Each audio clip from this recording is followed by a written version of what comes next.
ओम श्री गणेशाय नमः।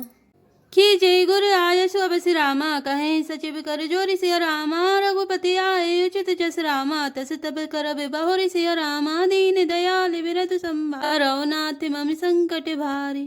अर्थात मंत्री हाथ जोड़कर कह रहे हैं, गुरुजी की आज्ञा का अवश्य पालन कीजिए। श्री रघुनाथ जी के लौट आने पर जैसा उचित हो तब फिर वैसा ही कीजिएगा। कौसल्या धरि धीरजु कहि पूत पत गुर आय सो आदरे करे हित मानी तजी विषादु काले गति जानी। अर्थात कौशल्या जी भी धीरज धरकर कह रही हैं, हे पुत्र, गुरु जी की आज्ञा पथ्य रूप है, उसका आदर करना चाहिए और हित मानकर उसका पालन करना चाहिए। काल की गति को जानकर विषाद का त्याग कर देना चाहिए।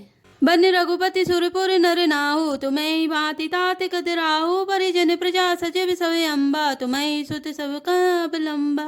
अर्थात श्री रघुनाथ जी वन में हैं, महाराज स्वर्ग का राज करने चले गए और हे तात तुम इस प्रकार कातर हो रहे हो। हे पुत्र, कुटुंब प्रजा मंत्री और सब माताओं के सबके एक तुम ही सहारे हो। लखी विधिवा मिकालु कठिनाई धीरज धरऊ मातु बलि जाई सिर धरि गुर आयस अनुसरऊ प्रजा पाली परिजन दुख हरऊ। अर्थात विधाता को प्रतिकूल और काल को कठोर देखकर धीरज धरो, माता तुम्हारी बलिहारी जाती हैं। गुरु की आज्ञा को सिर चढ़ाकर उसी के अनुसार कार्य करो और प्रजा का पालन कर कुटुंबियों का दुख हरो। गुर के वचन सचिव अभिनंदनु सुने भरत ही हित जनु चंदनु सुनी बहोरी मातु मृदुबानी शील स्नेह सरल रस सानी। अर्थात भरत जी ने गुरु के वचनों और मंत्रियों के अभिनंदन अनुमोदन को सुना जो उनके हृदय के लिए मानो चंदन के समान शीतल थे। फिर उन्होंने शील स्नेह और सरलता के रस में सनी हुई माता कौशल्या की कोमल बाणी सुनी। सानी सरल रस मातु बानी सुनी भरत व्याकुल भय लोचन सरोरो स्रवत सींचते विरह अंकुर नय सो दशा देखत समय ते बिसरी सभी सुधि देहि की तुलसी सराहत सकल सादर शिव सहज स्नेह की। अर्थात सरलता के रस में सनी हुई माता की वाणी सुनकर भरत जी व्याकुल हो गए। उनके नेत्र कमल जल आंसू बहाकर हृदय के विरह रूपी नवीन अंकुर को सींचने लगे। नेत्रों के आंसुओं ने उनके वियोग दुख को बहुत ही बढ़ाकर उन्हें अत्यंत व्याकुल कर दिया। उनकी वह दशा देखकर उस समय सबको अपने शरीर की सुध भूल गई। तुलसीदास जी कहते हैं, स्वाभाविक प्रेम की सीमा श्री भरत जी की सब लोग आदर पूर्वक सराहना करने लगे। भरत कमल कर जोरि सिया रामा धीर धुरंधर धीर धरि रामा बचन अमें जनु बोरि सिया रामा देत उचित उत्तर समय रामा दीन दयाल बिरधु संभारी हरौ नाथ मम संकट भारी। अर्थात धैर्य की धुरी को धारण करने वाले भरत जी धीरज धरकर कमल के समान हाथों को जोड़कर वचनों को मानो अमृत में डुबोकर सबको उचित उत्तर देने लगे। मास पारायण 18वां विश्राम। मोहि उपदेश सुदीन गुरुनी का प्रजा सचिव सम्मत सभी का मातु उचित धरियाय सुदीना अवश्य शीस धरि चाहूं कीना। अर्थात गुरुजी ने मुझे सुंदर उपदेश दिया, फिर प्रजा मंत्री आदि सभी को यही सम्मत है। माता ने भी उचित समझकर ही आज्ञा दी है और मैं भी अवश्य उसको सिर चढ़ाकर वैसा ही करना चाहता हूँ। गुरु पितु मातु स्वामी हित बानी सुनि मन मुदित करे भली जानी उचित की अनुचित किए विचारू धर्म जाय सिर पातक भारू। अर्थात क्योंकि गुरु पिता माता स्वामी और सुहृदय मित्र की वाणी सुनकर प्रसन्न मन से उसे अच्छी समझकर करना मानना चाहिए। उचित अनुचित का विचार करने से धर्म जाता है और सिर पर पाप का भार चढ़ता है। तुम तो देहु सरल सिख सोई जो आचरत मोर भल होई यद्यपि यह समुझत होनी के तदपि होत परितोष न जी के। अर्थात आप तो मुझे वही सरल शिक्षा दे रहे हैं जिसके आचरण करने में मेरा भला हो। यद्यपि मैं इस बात को भली भांति समझता हूँ तथापि मेरे हृदय को संतोष नहीं होता। अब तुम्हें विनय मोरी सुन ले हो मोहि अनुहरत सिखा बनु देओ तरु देओ क्षम अपराधो दुखित दोष गुण गण ही न साधु।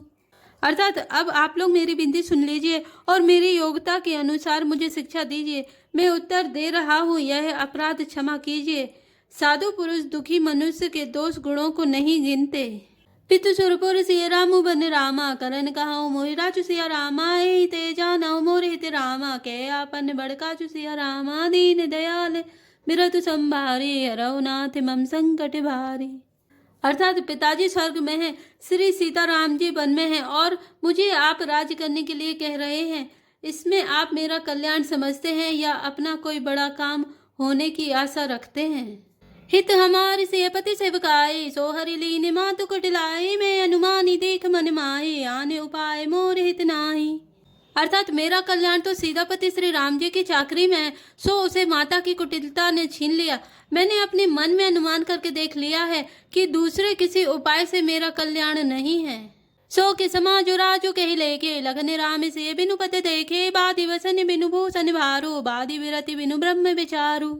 अर्थात यह शोक का समुदाय राज्य लक्ष्मण श्री रामचंद्र जी और सीता जी के चरणों को देखे बिना किस गिनती में है, इसका क्या मूल्य है? जैसे कपड़ों के बिना गहनों का बोझ व्यर्थ है, वैराग्य के बिना ब्रह्म विचार व्यर्थ है। सरुज शरीर बादि बहु भोगा, बिनु हरि भगति जाए जप जोगा, जाए जीव बिनु देह सुहाई, बादि मोरे सबु बिनु रघुराई। अर्थात रोगी शरीर के लिए नाना प्रकार के भोग व्यर्थ हैं, श्री हरि की भक्ति के बिना जप और योग व्यर्थ हैं, जीव के बिना सुंदर देह व्यर्थ है, वैसे ही श्री रघुनाथ जी के बिना मेरा सब कुछ व्यर्थ है। जाऊं राम पहिया यश देहो, एक ही आंख मोरे हिते हो, मोहिने पकड़ी भले आपन चाऊं, सो स्नेह जड़ता बस कहूं। अर्थात मुझे आज्ञा दीजिए, मैं श्री राम जी के पास जाऊं।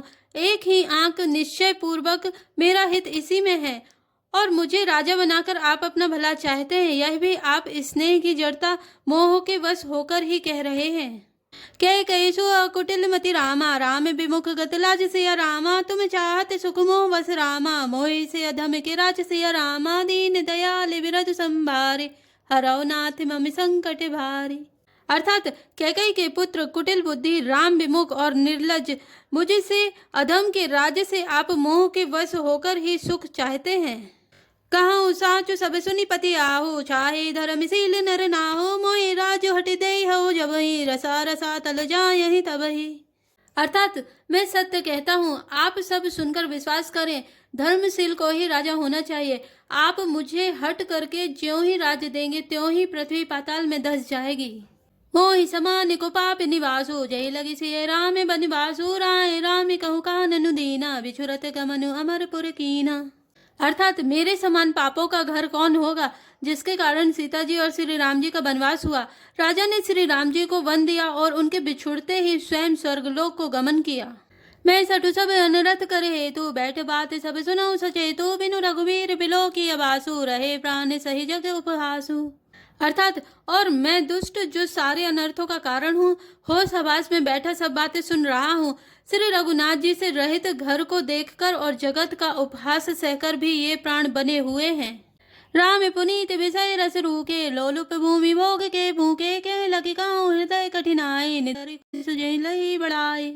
अर्थात इसका यही कारण है कि ये प्राण श्री राम रूपी पवित्र विषय रस में आसक्त नहीं है, ये लालची भूमि और भोगों से ही भूखे हैं।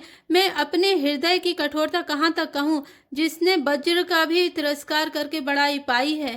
कारण ते कारज कठिन रामा, होय दोषु नहीं मोर सिया रामा, कुलिस अस्तिते उपलिते रामा, लोह कराल कठोर सिया रामा, दीन दयाल विरत संभारे, हरौ नाथ मम संकट भारी। अर्थात कारण से कार्य कठिन होता ही है, इसमें मेरा दोष नहीं। हड्डी से वज्र और पत्थर से लोहा भयानक और कठोर होता है। कह कई भव तनु अनुरागे, पावर प्राण अघाई अभागे, जो प्रिय विरह प्राण प्रिय लागे, देख सुनब बहुत अब आगे। अर्थात कैकई से उत्पन्न देह में प्रेम करने वाले ये पामर प्राण भरपेट पूरी तरह से अभागे हैं। जब प्रिय के वियोग में भी मुझे प्राण प्रिय लग रहे हैं, तब अभी आगे मैं और भी बहुत कुछ देखूं सुनूंगा। लखन राम से कहूँ बनु दीना, पटई अमरपुर पति हित कीना, लीन विधवपन अब जसु आपू, दीनो प्रजहि शोक संतापू।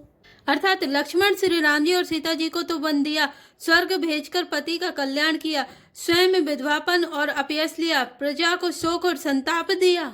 मोहि दीन सुख सुजस सुराजो, कीने क्या कही सब कर काजो, एते मोर काह अवनीका, तेहि पर देन कहो तुम टीका। अर्थात और मुझे सुख सुंदर यश और उत्तम राज्य दिया, कैकई ने सभी का काम बना दिया, इससे अच्छा अब मेरे लिए और क्या होगा। उस पर भी आप लोग मुझे राज तिलक देने को कहते हैं। कैकई जठर जन्म जग माई, यह मोहि कह कछु अनुचित नाहि, मोरी बात सब विधि बनाई, प्रजा पांच कत करहु सहाई। अर्थात कैकई के पेट से जगत में जन्म लेकर यह मेरे लिए कुछ भी अनुचित नहीं है। मेरी सब बात तो विधाता ने ही बना दी, फिर उसमें प्रजा और पंच आप लोग क्यों सहायता कर रहे हैं। ग्रह ग्रहित पुनि बात बस रामा, ते पुनि बीछी मार सिया रामा, ते पिया यही वारुनि रामा, कहूँ काह उपचार सिया रामा, दीन दयाल विरत संभारी, हरौ नाथ मम संकट भारी।